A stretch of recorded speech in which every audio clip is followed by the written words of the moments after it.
Good morning. Welcome to the Board of Public Works and Safety meeting Tuesday, July 6th. May we have a roll call, please? Yes, Eaglin. Here. Courtney. Here. Carlo. Here. Thank you. Board, you have minutes from the last meeting dated June 23rd.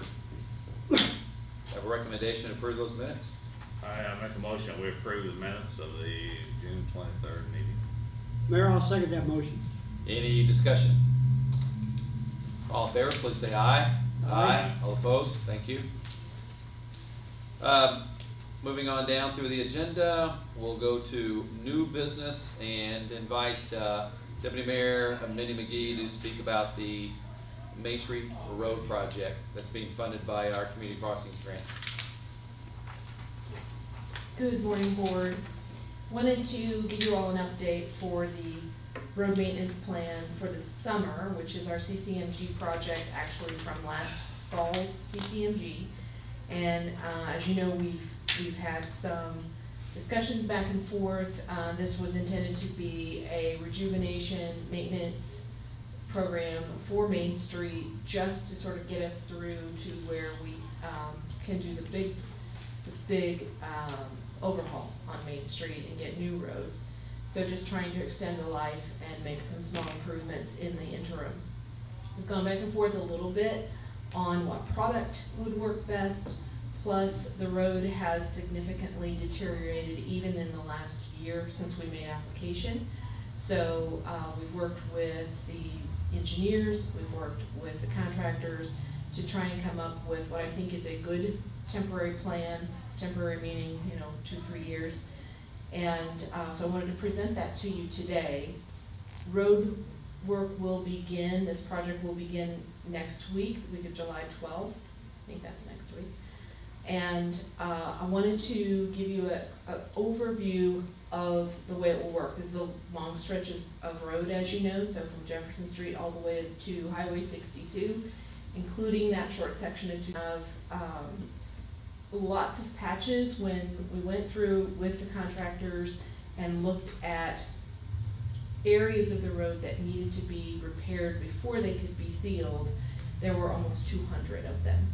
So we obviously cannot afford to do all 200 of those, or we'd basically be looking at a new road. So we have brought that down to the worst ones, the ones that drive the worst, and the ones that are that bump up. So it's a combination of things that will happen. Some of those that hump up will be scraped off, so they'll be level.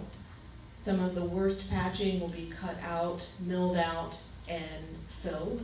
So it will be a much larger, it's still a patch, but it's much larger, it will be much smoother and be done correctly. There's crack sealing that needs to happen in other places where we don't do patching, and then over all of it we'll have liquid road. As you might remember, we tested a couple of different projects it's in bad as condition as ours. So we went back to liquid road. That will work. It's a type of sealer, a little bit thicker than regular sealer, but will still do the job. So it will look nice, but it's not going to be a perfect road. In terms of timeline and structure of this, starting next week, the contractors will start with the section between Jefferson Street and go to the Clifty Creek Bridge at the west end of town. So everything that they do, they're going to start on the north side of Main Street and working in 4-block sections. They're going to make their way down to the bridge and then turn and come back to Jefferson on the south side. That initial phase will include the patchwork. So there'll be milling, there'll be scraping, and there'll be paving. Once that is done, they'll come back through and start at the Clifty Creek Bridge and do Hanover Hill. They'll take out all of the will get done, and then that's the end of phase 1. So the heavy patchwork will happen first. Once that's complete, they are going to, and by the way, that'll be done, everything says weather permitting, whether we have rain other weather issues that might delay it. If not, that section will all be done by July 31st. Starting in August, the crews will come back and following that same pattern, north side of Jefferson to the bridge and back on the south side, they'll start with crack sealing and they'll come through and put the liquid road product on. Working in 4-block sections at a time, trying not to disrupt any more traffic than necessary. And then they'll go up and do Hanover Hill the same way. So that's the pattern, this is the timing. It will be done, again, weather permitting, by about the 3rd week in August, and that gives them several weeks as a window, as a buffer before Chautauqua, which is the next major event, and should be done before Riverfest. So trying to avoid all the festivals. A couple of things to note. There will not be any road closings for this. There will be some lane shifting, so as they work in those 4-block sections, they'll post no parking signs for those sections, maybe a couple of sections, just so in case they get more done, they can move on. Those will be out at least 24 hours in advance of the work. They'll have flaggers, they'll have signage. There may be locations where we will request the assistance of MPD officers in heavy traffic areas. So down around Jefferson, places like that, we may ask for some assistance with, from officers. The, like I said, the signs will be out. They will work from the curb to the center lane on each tour as they make it. So that will leave 2 lanes of traffic open, 1 lane in each direction on the opposite side. So from the center line to the curb, that'll be open while they work in the other. Let's see, I wanted to see if there was anything else I needed to tell you important about that. I think that is it. Once they're done, all the striping will go back, the crosswalks. Any crosswalks and striping that is elevated on the road, they'll scrape off and put new down as well, so there won't be any bleed through that you can see old markings. They'll be all new markings. So that's a lot of information. I'm happy to take questions and tell you what I've forgotten to mention. But you did mention the Hanover Hill. And I noticed this weekend that these shoulders are real in bad shape. And I'm sure maybe that's because of the traffic's been diverted up that hill, the heavy trucks and all that. But those are real broken off. I mean, in the last month, there's quite a deterioration going on in that area. So the way Kenny Washer explains it to me is that most of Hanover Hill, the lane coming down and the central lane going up is on a concrete base. Okay. That right lane going up was added later. Oh. Okay. Does not have a concrete base, so that's why there's a lot of deterioration. Kind of like on in Green that Road, lane. they have the same, we have the same thing up on Green Road, but that's concrete in the middle, paved on the side, and it always goes crack. Yes. Okay, that would make sense. Yes, and there is a little more work that has to happen on Hanover Hill because of exactly what you said. Okay. Downtown, it's mainly repairing, striping and putting the sealer on, but on Hanover Hill, there are some other issues that they intend to take care of. Now, will that guardrail replacement and work also take place during that time frame? I'm sorry, I don't know that. Okay. I will check on that, but I'm not sure. There's been a couple accidents up there, and in one spot, there's just a pylon sitting there, and the guard railing is gone. Okay. The guard- Hanover Hill's getting a lot more truck traffic now that trucks have been taken off the main street, so dump trucks leaving the power plant and going around the bypass. Right, and they have been moved to the center lane, which has helped, but that is what helped deteriorate the right-hand lane. And I hate to say it, but I think it's going to be an ongoing problem even 5 years out when we mill and repave the hill. With that additional truck traffic, it's with not a good foundation, a good base under it, it's going to continue to be an ongoing of the right lane, you mean? Yeah, So we can look at options, maybe reinforcing that right lane in some way. We haven't really gotten that far into the engineering on that. Mindy, when they start work, how will the people be notified? I'm assuming here in the business district, there will be signage, no parking. But then when you get down into more residential areas, will those people be notified, like door to door, or will there just be signage put up So along the curb, or? definitely signage, that'll be in every section as they start to work. We're gonna try and maintain it to where they actually need to work, plus a little extra, so if they get more done. We're going to ask for Mark's assistance in getting this information out as much as possible. We'll have it out on social media. We will keep reminding folks, and we can do, as they progress, we can do notifications publicly about what section they're getting ready to start on as well. I don't know about door to door. Well, we might look at doing something like that, or trying to communicate directly with homeowners, but business owners, but I don't have anything planned for that right now. I know some residential areas more than others. I know you get below Craigmont Street, both sides of Main Street, I mean, it's bumper to bumper parking, Right. you know. You come up east a little bit, you know, and more people have off-street parking, so you know, it's Right. not the situation, the parking problem, so. You know, it That's just depends one on the reason neighborhood. we decided to do it in 4-block chunks, try not to disrupt a long stretch of road as, Yeah. as little as possible. The other thing I forgot to mention to you is that in meeting with the contractors, we all decided that they would have an extended workday so they can try to get the work done as quickly as possible. So they intend to work between 7 and 7 a.m. and 7 p.m. So they'll have a longer day, but hopefully get done quicker. That's good, yeah. Yeah, I think Board Member Carlo's right about communication is gonna be really important, advanced communication. I know it's probably not practical to do it door to door because of the number of businesses and residents that live there, but if we have a blitz and we know that we've got a couple weeks before we start, anything that we can do in the paper, on social media, in other channels that we have too, with like Madison Main Street organization employees, so we can get people informed, and like you say, doing a smaller section at a time will allow people to know that this is coming. And we've been talking about this for a while, but now it's here. Right.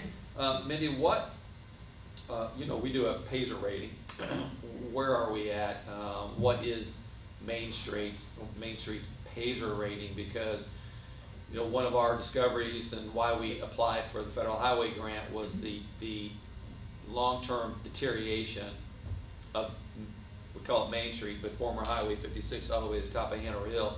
Big stretch of road, has not been adequately maintained for a very, very long time. I'd say probably a decade or longer. What is our Paiser rating for the road? So when you look at Paiser, a 1, 2, or 3 are considered needing to be milled and repaved. A 1 is a complete failure. Our Main Street sections are rated at a 3. Okay. 10 is perfect. 10's a brand new road. So they are definitely due. So 3, just for everybody's clarification, represents moderate deterioration. And then if you go from 3 to 2, 3, 2, and 1, for example, it gets worse from there.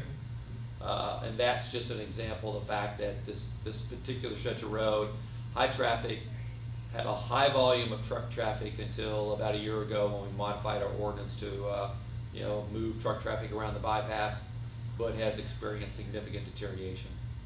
And this project we're undergoing now, this is really a Band-Aid. This is to get us to a more major reconstruction of this stretch of road with federal highway grant money in 2025 that we can't access right now. So we're talking about a Band-Aid to get us to a multi-million-dollar project, 3 years, that's 3 years away. And it's not gonna look like a new road. I mean, for a while, it might look, shiny because we have a fresh application of sealer, this liquid road sealer on it, or liquid asphalt. but it's not asphalt.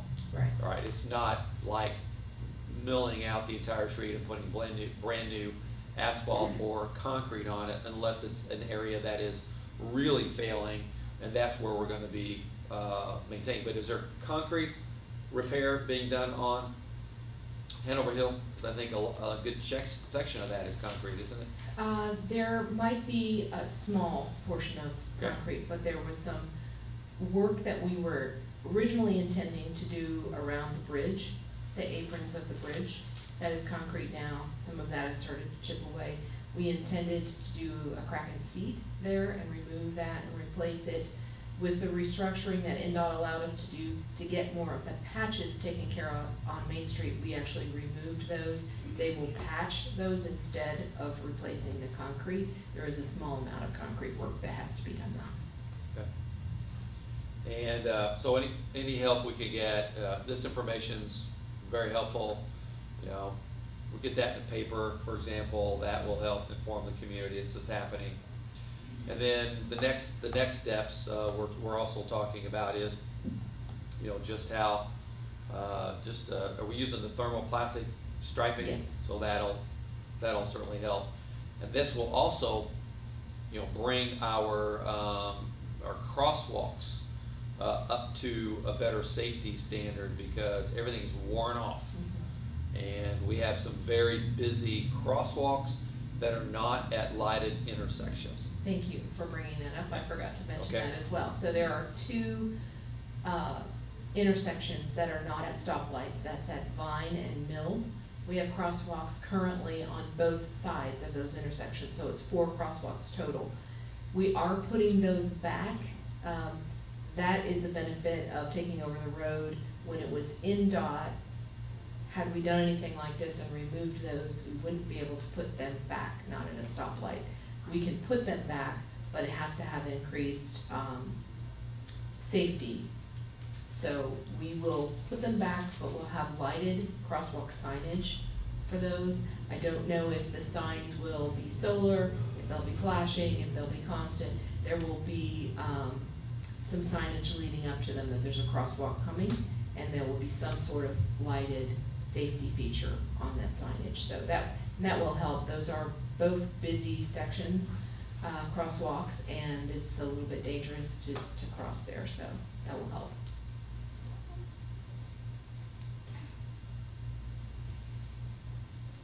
I think this is very helpful. And again, the focus here is on extending the useful life until we get to a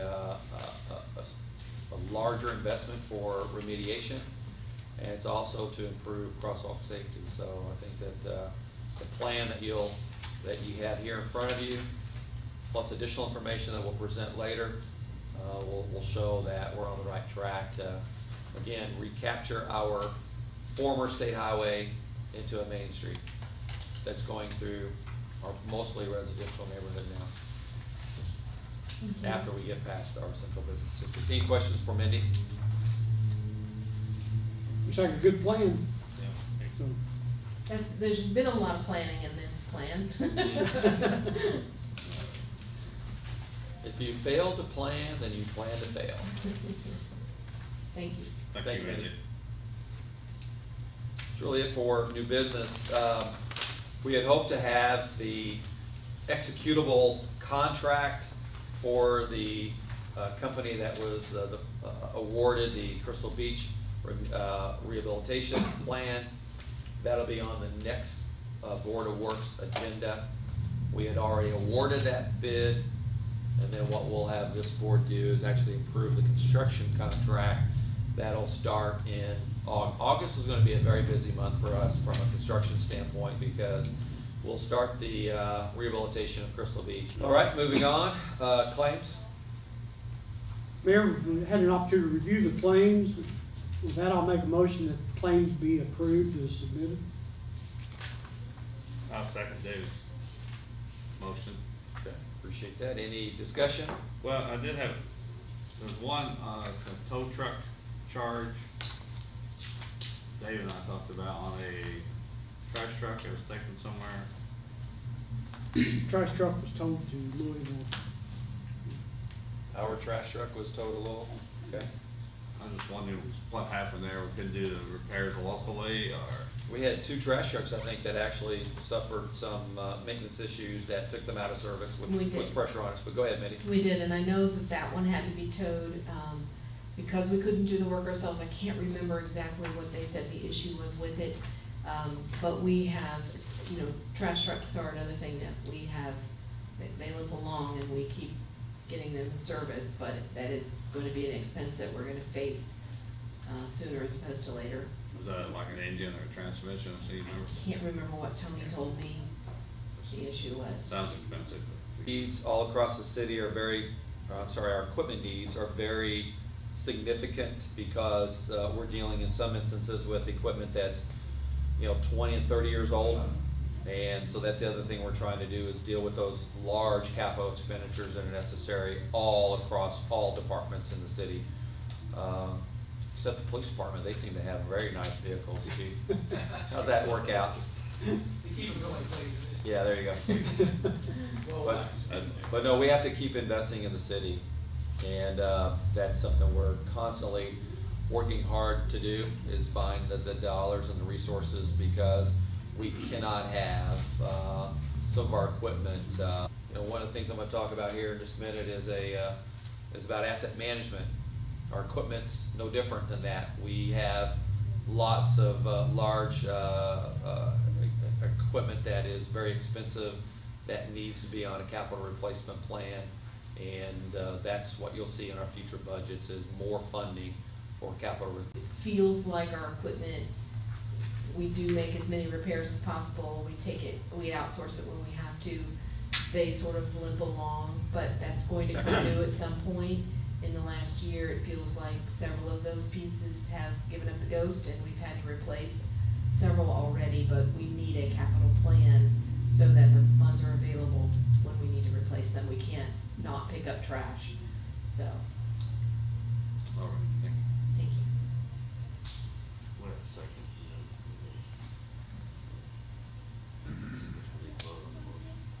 So we have a motion and a second. Any additional discussion on claims? All in favor, please say aye. Aye. All opposed? Thank you. Moving on to mayor's comments. I just want to compliment city staff, entire team, emergency response, law enforcement, streets department. Everybody collaborated very well to make sure we had a week-long itinerary of great festival events that were done safely, that were participated in broadly by our community and visitors. Everybody really should be proud of the work that they did over the course of the event. And it was a very successful event with Miss Madison, Home Street, Goodman Real Estate winning another Gold Cup and bringing that home. So between the Madison Regatta Festival Committee and the Miss Madison racing teams and everybody who was involved, I think everybody should be proud of the outcome. I know I am. And now what we're doing is working hard to make sure we get the city back to normal. Continue working with the areas that's been impacted by recent floods, and you know, move forward with the rest of our summer activities, which we're very busy on. I don't know if you guys have anything you want to say about your observations on Regatta 2 before I go on. I thought cleanup, everything was going real good. One issue I've noticed, I just wondered if maybe we could just talk to the folks that rent out golf carts. And of course, there's people here from all across the country and out of town. It seems like the ones I saw on Main Street going east and west this weekend were rented carts. And I'm wondering if when they give them their receipt to rent the cart, whether a list of the guidelines in the streets and how they're handled in Madison couldn't be part of that rental agreement, either posted on the windshield or somewhere where they can see that Main Street is not east and west traffic flow for the golf carts. Local people seem to be handling it real well, but it seems like the carts that are rented are the ones that I see. I didn't notice, I was down the riverfront most of the time, but it's a good point, and they should be providing, regulations with those cart rentals. Chief, you're here, did you have many instances of that you're aware of golf carts on Main Street? No, sir, not that I'm aware of it, They're, yeah. you know, just like going to a golf course, you know, they always have a few Cart directions path only. there, cart I path know only. it was a good weekend for him, actually, I spoke to one of the gentlemen that has the business, and, Yeah. the only thing he told me, he wished he had more to rent out, because they Yeah. sold out. And like I said, the biggest part of them, you know, 99% of them did just fine, I like to Yes. see. So, it's a good weekend. That's all I got. Okay. On the flood front, we're continuing to work with the state and federal agencies with regard to damage assessment. We'll have more details on that tonight at City Council. And also with the human service organizations with regard to flood recovery efforts for the individuals who are needing some emergency housing and other support during this time period. So we're continuing to work there. I want to mention here that at the next meeting, we'll be giving a presentation to the Board of Public Works on a sidewalk ADA asset management plan. One of the things that's been important to this administration is really trying to get more sophisticated about how we deploy our resources, and sidewalks are one of those areas that are very expensive to maintain. And it seems like in the past, we've not had quite the targeted level of investment that we've wanted to make. We've been spending more and more on sidewalks, but we felt it was prudent to actually have an asset management. City Madison Redevelopment Commission, we engaged an engineering firm to do an evaluation of all sidewalks across the entire city. And we built a rating system, and then we evaluated the condition of every sidewalk, every segment of every sidewalk, and rated it so that we could start then compiling a targeted approach toward sidewalk repair and maintenance. That's the other part of this, which is maintenance that we haven't done a very good job of, whether it be streets or sidewalks. And then the true outcome of this is also seeing those areas that are not ADA accessible. So we want to make sure that we have a good accessibility plan.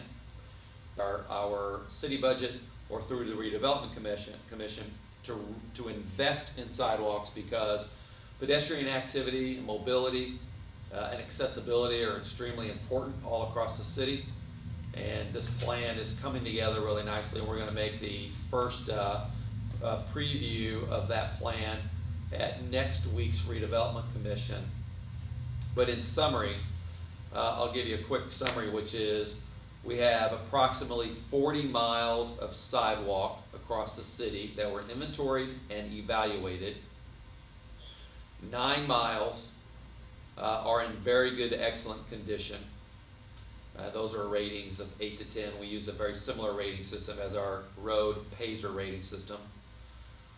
22 miles of sidewalks are considered in good condition, and 9 miles of our sidewalks are in fail. We'll see where there are some of our sidewalks that are completely impassable, missing, broken, definitely not ADA accessible.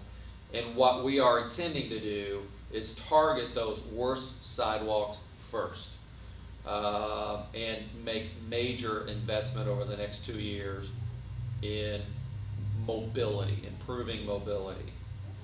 But anyway, more details to follow on the asset management plan for this. And I'll talk a little bit briefly about the ADA compliance aspect of it. Only 36% of our sidewalks were found to be ADA compliant. 59% are non-compliant but navigable, and 5% are completely ADA non-compliant. So again, we have work ahead of us. Same thing we talked about with regards to a capital improvement plan for equipment. Same thing, we have to have a strategy on how we support it, maintain it, extend its useful life. And I think the more planning we put into it, the more sophisticated we're gonna be able to put the right dollars towards the investment that it's gonna require. I think Madison is a beautiful city, and we are certainly reliant on multimodal forms of transportation, and getting information like this is fantastic. And the last comment I'll make about it is we're gonna do the same thing with regards to stormwater management, because that's something that we've not planned very well out very well, and we've been very reactive about, but we'll get more sophisticated about it so that we can, you know, make the right investment, targeted, more sophisticated, and do things that mitigate our drainage issues in the future. Any questions, comments from the board? No one's in the audience. I don't know if Brian and Chief, if either one of you guys want to address the Board of Public Works or the community on activity that's happening. Lots of big work that's really happening. You'll hear more about, particularly on the utility front. And then, as many briefly touched on, we're heading into a new budget cycle, which will be very interesting. And road construction, parks, redevelopment, good stuff happening.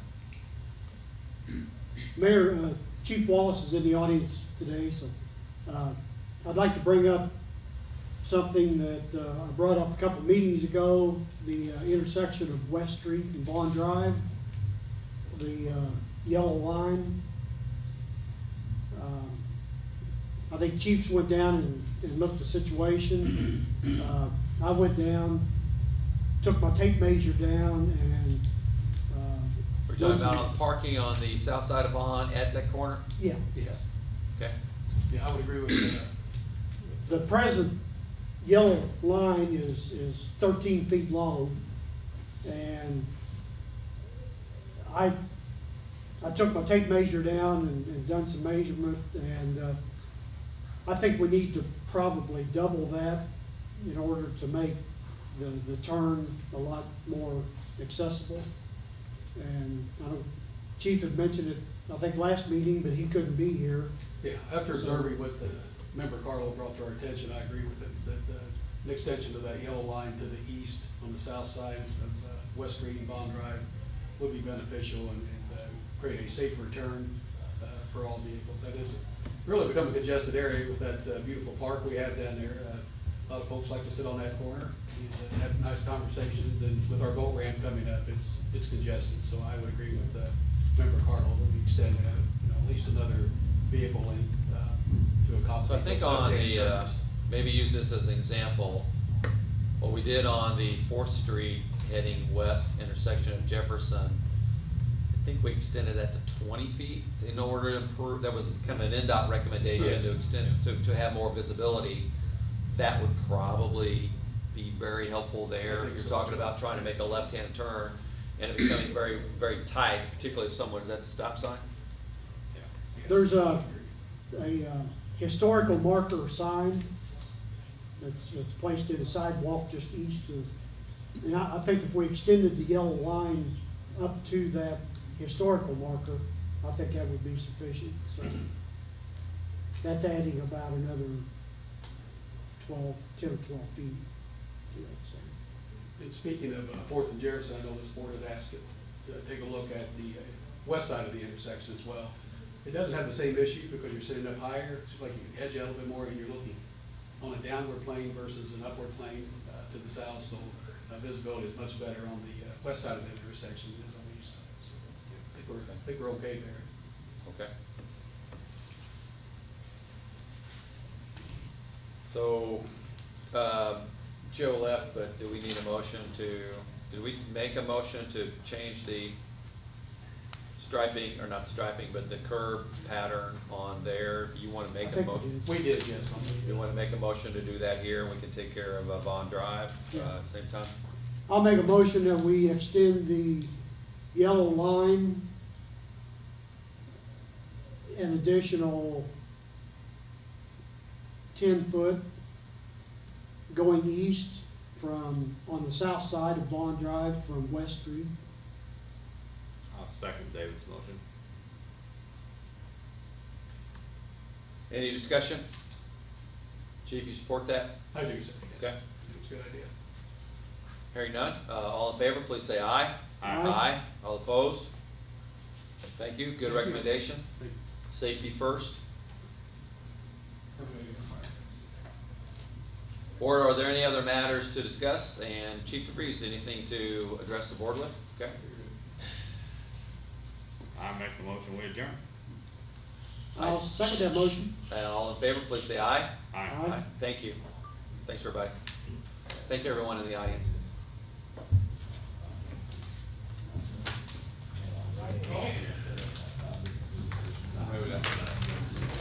Yeah, that's a, you try to turn left there, you get cars parked right there, and you got somebody If that's. they're parked right there at the edge of the yellow line, it makes it tight. Makes it real tight.